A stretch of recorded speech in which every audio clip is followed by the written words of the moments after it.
Just doing a quick ammo comparison test here. Ruger 1022. I got a CB22 short, CCI 710 feet per second, and then Remington subsonic.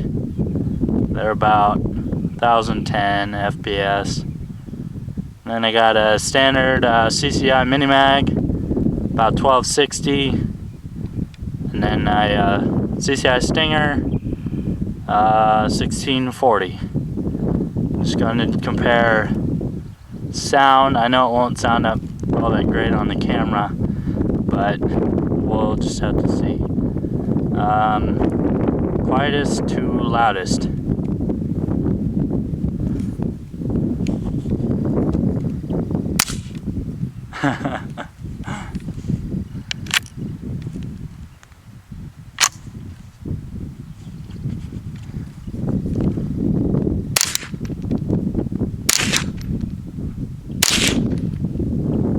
I can certainly tell on my end, but on the camera, I mean, a 30-06 sounds like a 22 and vice versa, so I'll just have to see later.